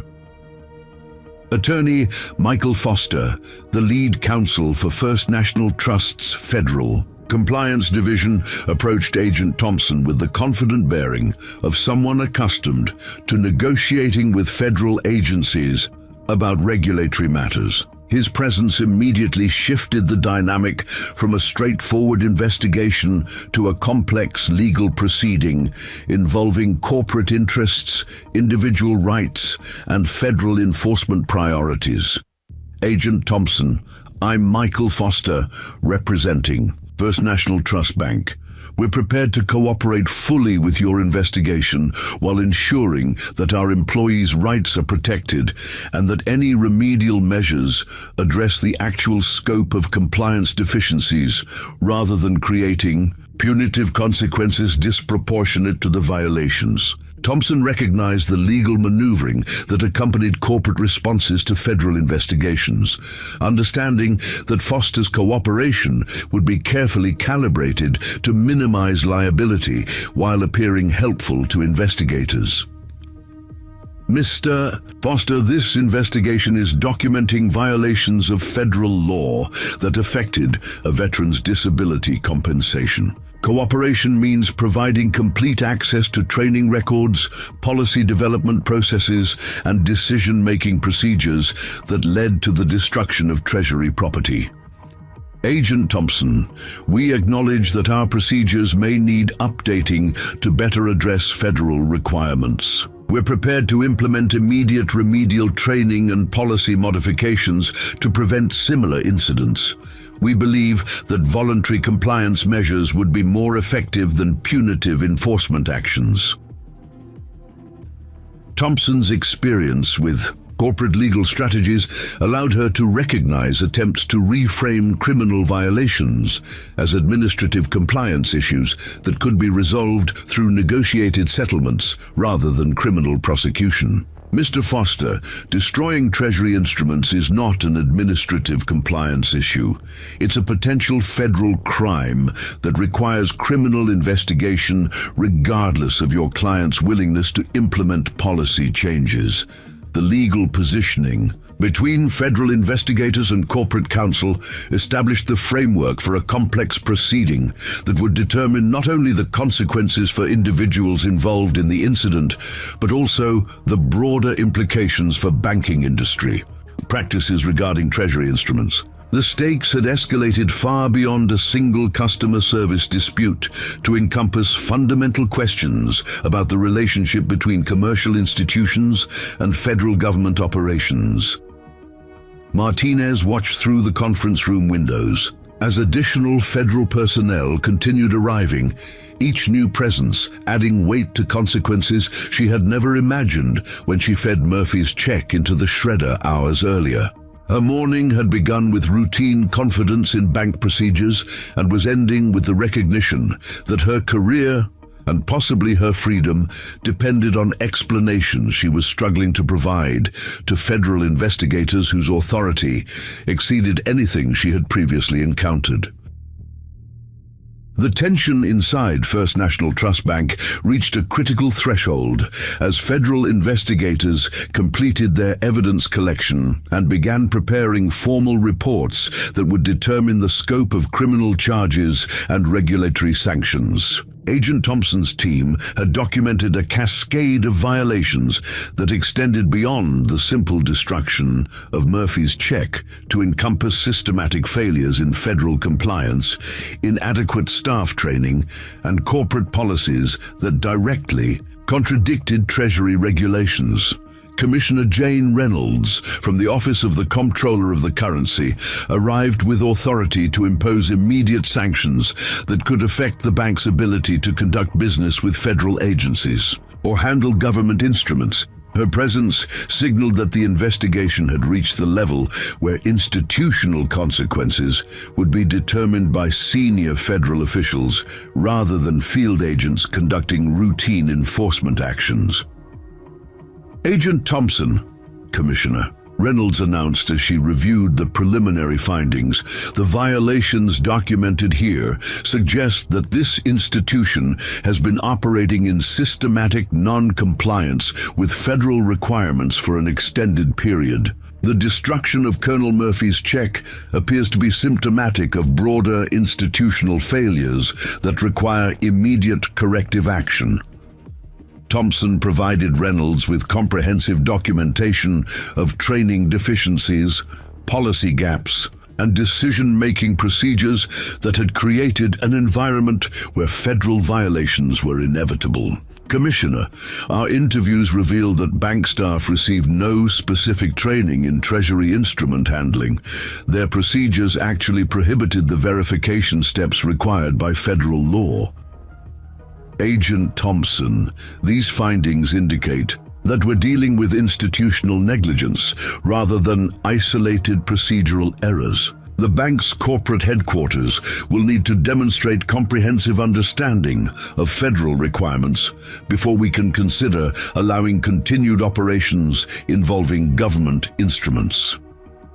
Inside the bank's conference room, Martinez faced increasing pressure as Agent Chen's questioning revealed the extent of her misunderstanding about federal regulations and Treasury procedures. The gap between her training and the requirements of her position had created a situation where violation of federal law was almost inevitable given the institutional framework within which she operated. Miss Martinez, I need you to understand that your actions this morning constituted interference with federal operations that affected a veteran's disability compensation. While your training may have been inadequate, ignorance of federal law cannot excuse the destruction of Treasury property. Martinez felt the weight of individual responsibility settling on her despite her growing understanding that institutional failures had created the conditions for her violation. Agent Chen, I honestly believed I was following proper procedures to protect the bank and our customers. I had no idea that destroying what I thought was a fraudulent check could be considered a federal crime.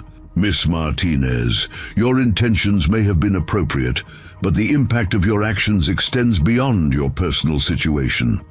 Colonel Murphy faced financial hardship and institutional disrespect because of decisions you made based on inadequate preparation for the responsibilities you were given. Chen's documentation process was establishing the foundation for potential criminal charges while also gathering evidence about institutional failures that would inform broader enforcement actions against the banking corporation. The individual consequences for Martinez would depend partly on her cooperation with the investigation and partly on prosecutors' decisions about how to balance individual culpability with institutional responsibility. In Rodriguez's office, Agent Garcia concluded his examination of bank policies and procedures while preparing recommendations for federal sanctions that would address both the immediate violations and the systemic problems they represented. His findings would influence not only the consequences for this specific branch, but also regulatory actions affecting the broader banking industry's handling of Treasury instruments. Mrs. Rodriguez, our investigation has documented multiple violations of federal law that resulted from institutional policies and training programs that failed to address Treasury requirements. Your staff was essentially set up to fail when confronted with government instruments that required specialized handling. Rodriguez struggled to process the magnitude of consequences flowing from what she had considered routine application of established procedures. Agent Garcia, our corporate headquarters, assured us that our policies met all regulatory requirements. We implemented training programs and procedures that we believed were comprehensive and appropriate. Mrs. Rodriguez, your corporate headquarters will need to explain how they developed policies that directly violated federal law without consulting Treasury regulations. The responsibility for these failures extends far beyond your branch to include senior corporate executives who approved inadequate compliance programs. Garcia's investigation was revealing that the problems at First National Trust Bank reflected industry-wide practices that had developed without adequate federal oversight or coordination. The banking industry had created internal procedures for handling government instruments based on commercial practices rather than federal requirements, resulting in systematic non-compliance that affected numerous institutions across multiple states. Outside the bank, Murphy observed the arrival of local news media, attracted by the unusual federal law enforcement presence in downtown Woodland. Television crews and newspaper reporters positioned themselves to document a story that combined elements of veteran mistreatment, federal investigation, and banking industry failures that would resonate with audiences concerned about institutional accountability and government oversight. Maria Gonzalez, a reporter from the regional NBC affiliate, approached Murphy with the respectful manner that experienced journalists used when interviewing military veterans about sensitive topics. "Colonel Murphy, I'm Maria Gonzalez from Channel 12 News, Can you tell me what happened here today that brought federal investigators to Woodland?" Murphy considered his response carefully, understanding that media coverage could influence public perception of the incident while potentially affecting the ongoing federal investigation. "Ms. Gonzalez, I can tell you that federal agencies responded quickly and professionally when a local bank destroyed my legitimate disability compensation check. The investigation is ongoing, and I'm confident that appropriate action will be taken." Colonel Murphy, do you believe this incident reflects broader problems with how veterans are treated by financial institutions? Are you satisfied with the federal response to your situation? Ms. Gonzalez, I believe this incident demonstrates that federal oversight exists for good reasons and that veterans' benefits deserve proper respect from all institutions. The federal response has been exemplary in both speed and thoroughness. Murphy's measured responses reflected his understanding that media coverage of veteran issues required careful balance between personal grievances and broader policy implications. His experience with military public affairs had taught him to focus on systemic issues rather than individual blame when discussing institutional failures with reporters. Inside the bank, Corporate Attorney Foster continued his negotiations with federal investigators while attempting to minimize the scope of criminal charges and regulatory sanctions that could affect the banking corporation's operations. His strategy involved accepting responsibility for policy failures while arguing that individual employees should not face criminal prosecution for following inadequate institutional guidance. Agent Thompson, First National Trust acknowledges that our compliance programs failed to adequately address Treasury requirements. We're prepared to implement comprehensive remedial measures, including complete staff retraining, policy revision, and enhanced federal coordination procedures. Thompson recognized Foster's attempt to negotiate a resolution that would satisfy federal enforcement requirements while protecting the corporation from more severe consequences. Mr. Foster, remedial measures address future compliance but don't Resolve the criminal violations that occurred today. The destruction of Treasury property requires criminal investigation regardless of your client's willingness to improve procedures. Agent Thompson, we believe that cooperative resolution would serve federal interests better than criminal prosecution that could damage public confidence in banking institutions. Our proposed remedial measures would prevent similar incidents at hundreds of branch locations across multiple states. Thompson's experience with corporate legal strategies allowed her to evaluate Foster's proposals within the context of federal enforcement priorities and the precedent that would be established by the resolution of Murphy's case. The balance between individual accountability and institutional reform would ultimately be determined by senior federal officials and prosecutors who specialized in banking violations. Commissioner Reynolds emerged from her review of the investigation findings with decisions about immediate regulatory actions that would affect the bank's continued ability to handle federal instruments and maintain its government banking relationships. Her authority to impose sanctions without waiting for criminal prosecution outcomes provided federal agencies with leverage to ensure rapid compliance improvements. Agent Thompson, based on the violations documented in this investigation, I'm implementing immediate restrictions on this institution's handling of Treasury instruments. They will be required to verify all government checks through direct Treasury coordination until they can demonstrate comprehensive compliance with federal requirements. Commissioner Reynolds, what about the individual consequences for the bank employees who destroyed Colonel Murphy's check? Agent Thompson, individual consequences will be determined through the criminal justice process, but our regulatory actions focus on preventing future violations through institutional reform.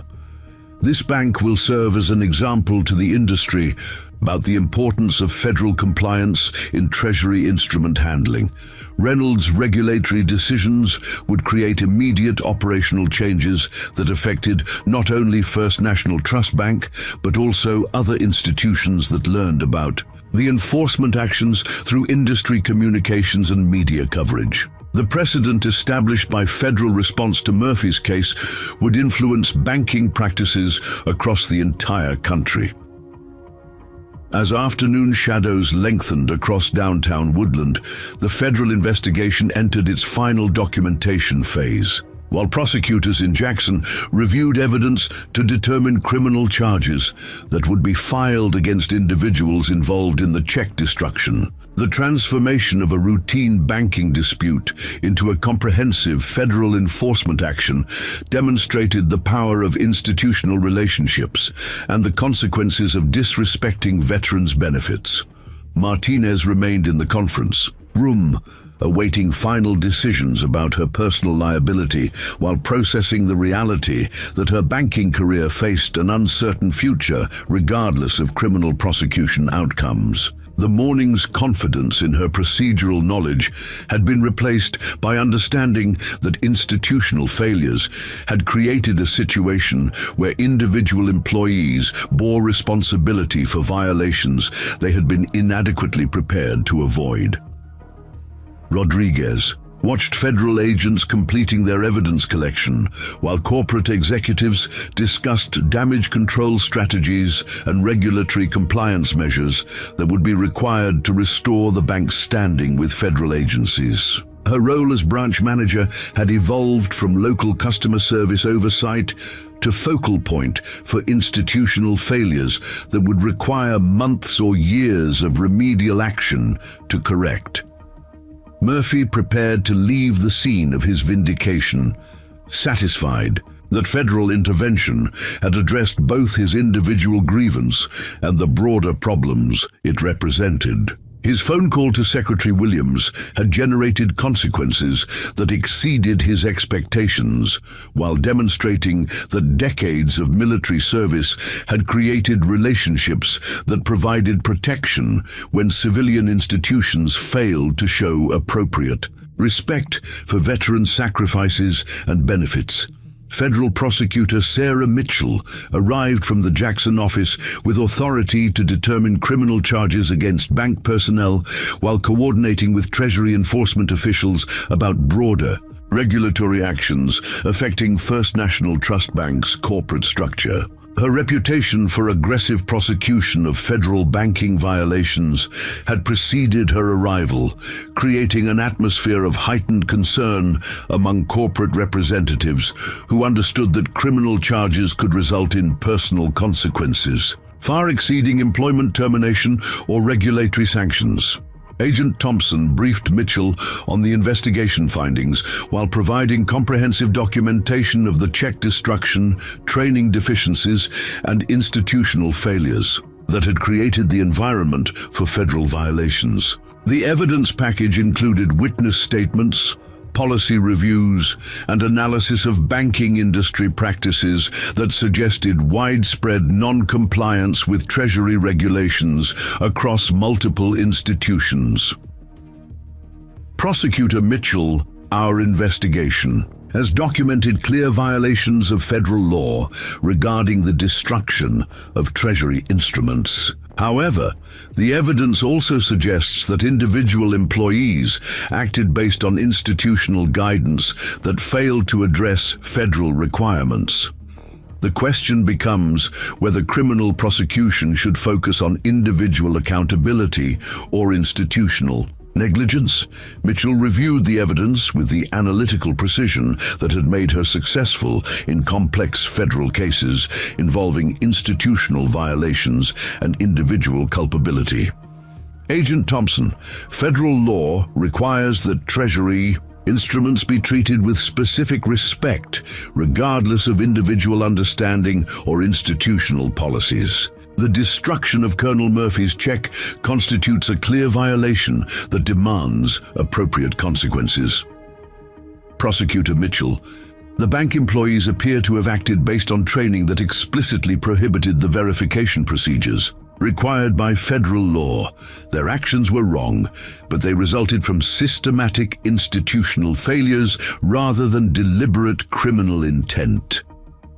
Mitchell understood the legal complexities involved in cases where individual actions violated federal law while following institutional guidance that should have prevented such violations. Agent Thompson, criminal intent can be established through willful disregard for proper procedures, even when that disregard results from inadequate training.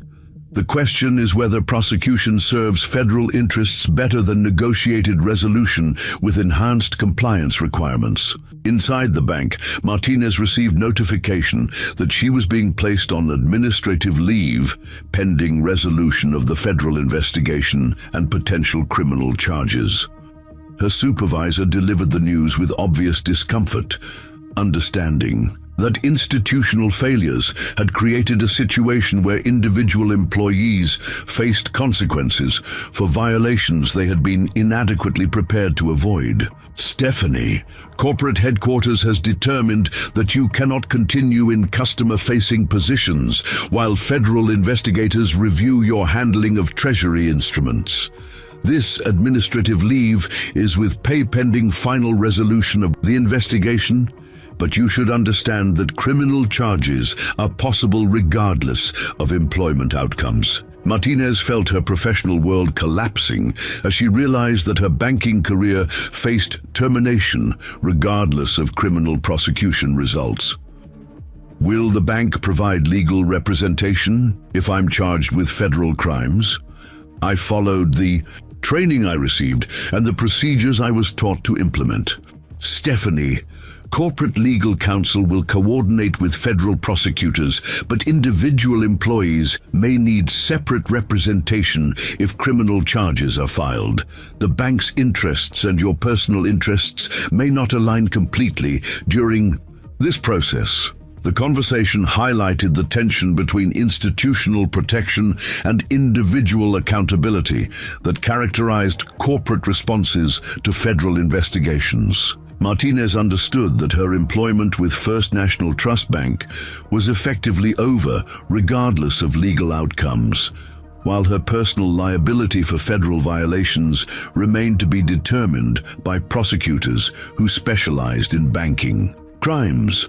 Rodriguez faced similar consequences as corporate executives reviewed her role in supervising the check destruction while implementing policies that violated federal requirements. Her position as branch manager made her responsible for staff actions and institutional compliance, creating multiple layers of potential liability that extended beyond simple procedural errors to encompass supervisory negligence. Donna, Corporate Headquarters is conducting a comprehensive review of branch management practices and federal compliance oversight. Your administrative leave will continue until we determine whether your supervisory decisions contributed to the violations that occurred under your management. Rodriguez recognized that her 20-year banking career faced an uncertain future as federal investigators examined not only her specific actions, but also her broader responsibilities for ensuring staff compliance with federal regulations. Will I have access to corporate legal support if federal prosecutors determine that supervisory negligence contributed to the Treasury violations? Donna, corporate counsel will represent institutional interests, but individual managers may require separate legal representation if prosecutors determine that supervisory failures contributed to federal violations. Your personal liability depends on decisions that prosecutors will make based on evidence about your knowledge of federal requirements. The administrative actions taken by corporate headquarters reflected their understanding that federal violations required immediate personnel changes, while they developed comprehensive compliance programs to satisfy regulatory demands. Individual consequences would be determined through legal processes, but employment consequences were immediate and irreversible. Outside the bank, Murphy met with Agent Thompson and Prosecutor Mitchell to discuss his role as the primary witness in potential criminal proceedings while providing input about appropriate consequences for the violations that had affected his disability compensation. His perspective as both victim and experienced federal employee would influence prosecutorial decisions about how to balance individual accountability with institutional reform. Colonel Murphy, we need your assessment of whether criminal prosecution would serve your interests and broader federal enforcement priorities. Your experience with federal operations provides valuable perspective about appropriate consequences for Treasury violations. Murphy considered the question carefully, understanding that his response would influence decisions affecting people whose lives had been fundamentally altered by their interaction with his disability check. Prosecutor Mitchell, I believe the primary responsibility lies with institutional failures that created impossible situations for individual employees. However, the destruction of veterans' benefits cannot be excused regardless of training deficiencies. Colonel Murphy, do you believe that institutional reforms and enhanced compliance measures would prevent similar incidents more effectively than criminal prosecution of individual employees who acted based on inadequate guidance? Prosecutor Mitchell, I believe that both institutional accountability and individual consequences are necessary to establish appropriate precedents. Veterans' benefits deserve protection through multiple enforcement mechanisms that address both systematic failures and personal responsibility. Mitchell appreciated Murphy's balanced perspective that recognized both the institutional context of the violations and the need for individual accountability when federal law was violated. His recommendation would carry significant weight in prosecutorial decisions about how to structure charges that would serve federal enforcement priorities while addressing the specific circumstances of this case. Commissioner Reynolds announced regulatory sanctions that would affect First National Trust Bank's operations while serving as precedent for industry-wide enforcement actions regarding Treasury instrument handling. The sanctions included mandatory federal oversight of all government check processing, enhanced staff training requirements, and periodic compliance audits that would continue until the institution demonstrated sustained adherence to Treasury regulations. Agent Thompson, these regulatory sanctions will remain in effect for a minimum of 2 years while the bank demonstrates comprehensive compliance with federal requirements. Any future violations of Treasury regulations will result in immediate termination of their authority to handle government instruments. Commissioner Reynolds, what about the broader industry implications of this enforcement action? Will other banks receive notification about proper Treasury procedures to prevent similar violations? Agent Thompson, we're developing industry-wide guidance that will establish clear standards for Treasury instrument handling while requiring enhanced training programs for all personnel who process government checks. This case will serve as the foundation for comprehensive regulatory reform affecting the entire banking industry.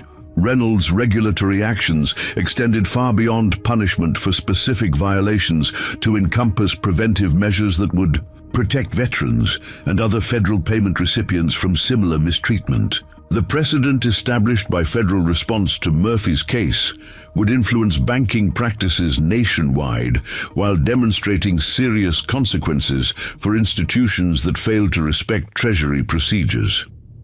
Media coverage of the incident expanded beyond local news to include national veterans advocacy organizations and federal oversight agencies that recognize the broader implications of banking industry failures to properly handle veterans' benefits. The story combined elements of institutional accountability, federal enforcement effectiveness, and veterans' rights that resonated with audiences concerned about government oversight and corporate responsibility. Maria Gonzalez's television report highlighted the rapid federal response to Murphy's complaint while examining broader questions about banking industry training and compliance with federal regulations. Federal investigators descended on this small-town bank within hours of a veteran's complaint about destroyed disability compensation, demonstrating that some phone calls receive immediate attention at the highest levels of government.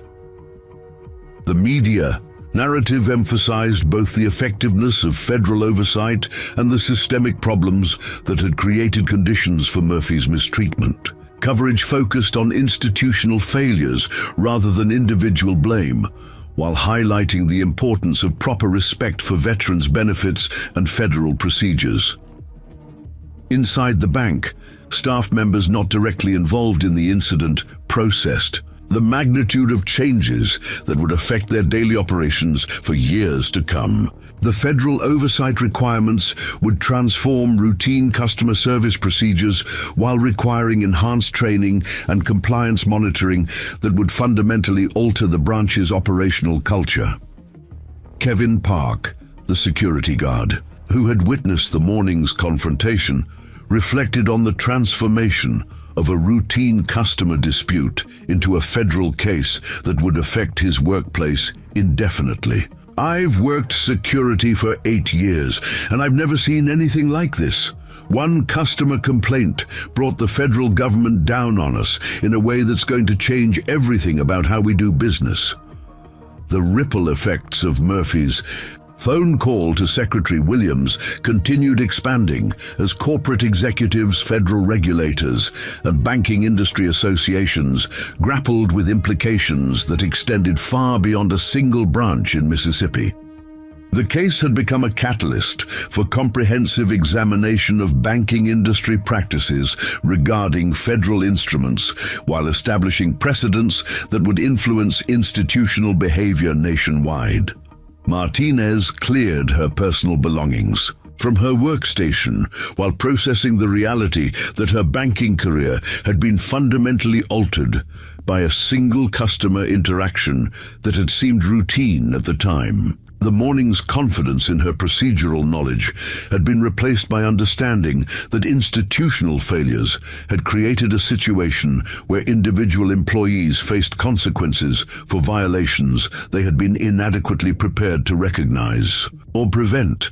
As evening approached in Woodland, the federal investigation entered its final phase, while prosecutors prepared charging decisions that would determine individual consequences for the Treasury violations. The transformation of Murphy's customer service dispute into a comprehensive federal enforcement action demonstrated both the power of institutional relationships and the serious consequences that could result from disrespecting veterans' benefits. In an environment where appropriate authority was only one phone call away, 3 weeks after the incident that transformed downtown Woodland into a federal crime scene, the consequences of Murphy's destroyed disability check continued reverberating through institutions far beyond First National Trust Bank.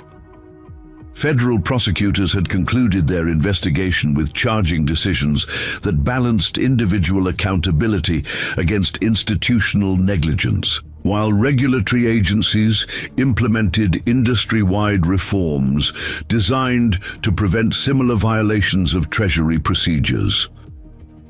Prosecutor Mitchell announced that Martinez would face federal misdemeanor charges for destruction of government property, while Rodriguez would be charged with supervisory negligence in federal compliance oversight. The relatively lenient charges reflected prosecutorial recognition that both women had acted based on institutional guidance that failed to address federal requirements, though their actions had nonetheless violated laws designed to protect government operations and veterans' benefits. The charging decisions in this case reflect our commitment to holding individuals accountable for federal violations while recognizing that institutional failures created the conditions for these crimes. Mitchell explained to assembled media representatives, Ms. Martinez and Mrs. Rodriguez will face appropriate consequences for their actions, but the primary responsibility lies with corporate policies that failed to ensure compliance with Treasury regulations. Martinez accepted a plea agreement that included community service at veterans organizations, federal supervision, and completion of comprehensive training in Treasury procedures. Her banking career had ended permanently, but the negotiated resolution allowed her to avoid imprisonment while contributing to veteran services that would help her understand the impact of her actions on people who had sacrificed for their country. I want to express my sincere apology to Colonel Murphy and all veterans who depend on disability compensation for their daily needs, Martinez stated during her sentencing hearing. I understand now that my actions caused real harm to someone who deserved respect and proper treatment. I'm committed to making amends through service to the veteran community. Rodriguez received similar charges and resolution, with additional requirements for federal compliance training that would allow her to seek employment in banking institutions that demonstrated proper Treasury procedures. Her 20-year career with First National Trust had ended, but federal prosecutors acknowledged her cooperation with the investigation and her commitment to preventing similar incidents through enhanced understanding of federal requirements. Murphy attended both sentencing hearings, providing victim impact statements that emphasized education and prevention rather than punishment for individuals who had been inadequately prepared for the responsibilities they faced. His perspective influenced judicial decisions that focused on community service and compliance training rather than imprisonment for violations that resulted from institutional failures. Your Honor, I believe that Ms. Martinez and Mrs. Rodriguez have learned from this experience in ways that will make them advocates for proper treatment of veterans and federal procedures, Murphy testified. Their service to the veteran community will provide more value than imprisonment, while ensuring they understand the importance of respecting government instruments and the people who depend on them. The federal regulatory response extended far beyond individual prosecutions to encompass comprehensive reforms affecting the entire banking industry's handling of Treasury instruments. Commissioner Reynolds announced new requirements for mandatory Treasury verification procedures, enhanced staff training programs, and federal oversight mechanisms that would prevent banks from implementing policies that conflicted with government regulations.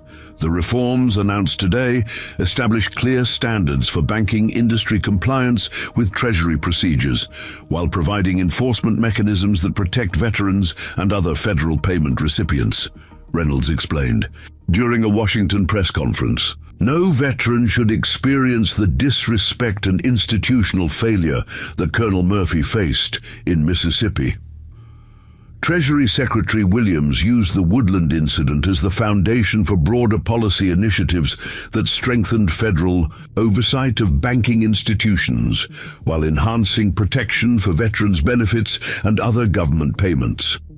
Her personal involvement in Murphy's case demonstrated cabinet-level commitment to ensuring that federal disbursements received proper respect from commercial institutions. Colonel Murphy's experience exposed systematic weaknesses in our oversight of commercial banking practices regarding Treasury instruments, Williams stated during congressional testimony about banking industry reforms. The measures we're implementing will ensure that veterans' hard-earned benefits receive the protection and respect they deserve from all financial institutions. The corporate consequences for First National Trust Bank included leadership changes, comprehensive policy revisions, and ongoing federal oversight that would continue for years while they demonstrated sustained compliance with Treasury regulations. CEO Jonathan Mitchell announced his resignation as part of institutional accountability measures, while the board of directors committed to implementing the most stringent compliance programs in the banking industry. First National Trust accepts full responsibility for the institutional failures that led to the destruction of Colonel Murphy's disability check, Mitchell stated during his resignation announcement. We're implementing comprehensive reforms that will ensure this type of incident never occurs again at any of our locations.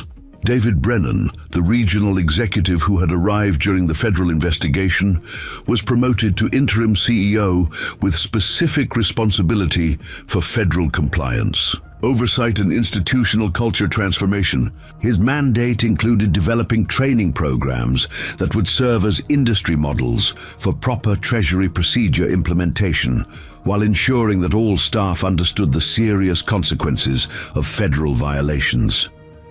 Murphy's replacement disability check had been processed within hours of his phone call to Secretary Williams, but the broader impact of his case extended far beyond personal financial resolution. Veterans advocacy organizations recognized his experience as a catalyst for institutional reforms that would protect thousands of other veterans from similar mistreatment by financial institutions that failed to understand federal requirements. Sergeant Major Frank Williams, Murphy's former subordinate who now worked as a VA advocate, coordinated with veterans organizations to establish training programs that would educate banking personnel about the importance of veterans' benefits and proper procedures for handling government disbursements. The educational initiatives would ensure that Murphy's experience contributed to positive change rather than simply serving as an example of institutional failure. Colonel Murphy's case demonstrates that veterans have advocates in the highest levels of government who will respond decisively when institutions fail to show proper respect, Williams explained during a VFW meeting in Jackson. But more importantly, it's led to systematic changes that will protect veterans' benefits and ensure that banks understand their responsibilities regarding federal payments. Mrs. Eleanor Santos, the elderly widow who had befriended Murphy at the bank, became an inadvertent symbol of community support for veterans when media coverage highlighted her concern for Murphy during the incident. Her simple act of checking on his welfare had provided human context that influenced public perception of the case, while demonstrating the importance of community solidarity with veterans facing institutional challenges. I just couldn't understand why anyone would treat Colonel Murphy with anything less than complete respect, Santos told reporters who interviewed her about the incident. He's given so much to our country, and the least we can do is ensure he receives proper treatment from institutions that should honor his service. The media coverage of Murphy's case evolved into broader examination of veterans' treatment by civilian institutions, while highlighting the effectiveness of federal oversight. When properly activated, national veterans organizations use the incident to advocate for enhanced protection of veterans' benefits and stronger enforcement of regulations designed to ensure respectful treatment of military personnel and veterans.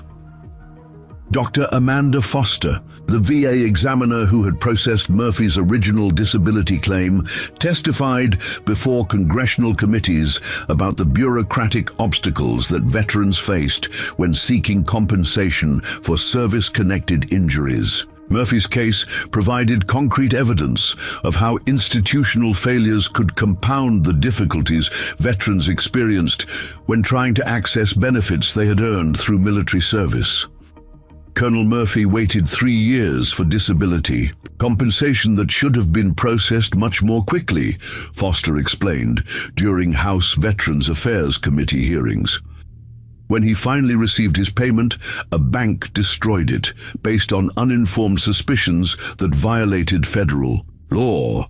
This case illustrates why we need stronger protection for veterans throughout the entire benefits process. 6 months after the incident, Murphy received recognition from the American Legion for his role in exposing institutional failures that led to comprehensive reforms protecting veterans' benefits.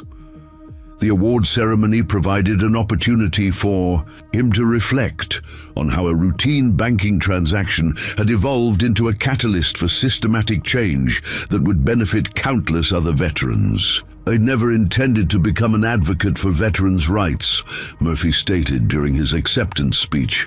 "I simply wanted to deposit a legitimate check and was fortunate to have relationships that ensured appropriate federal response when institutional failures threatened my benefits. The real victory is that other veterans will be protected by the reforms that resulted from this experience." As the first anniversary of the incident approached, Woodland had returned to its quiet routine, though the federal reforms continued affecting banking practices throughout the region and across the country. The local news media periodically revisited the story as an example of how individual persistence and institutional relationships could generate comprehensive reform when civil rights were violated.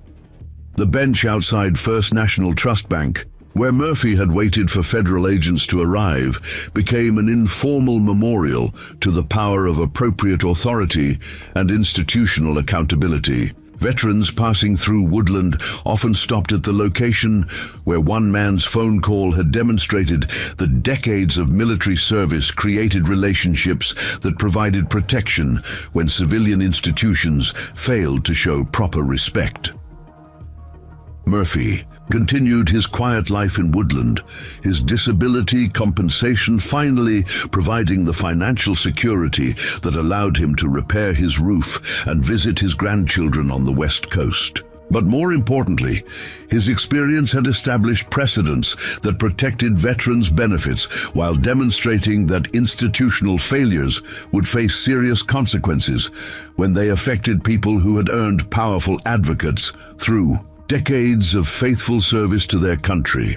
The transformation of a simple customer service dispute into comprehensive federal reform illustrated both the importance of maintaining relationships across decades of professional service and the serious consequences that could result when institutions failed to recognize the authority and respect that military service had earned.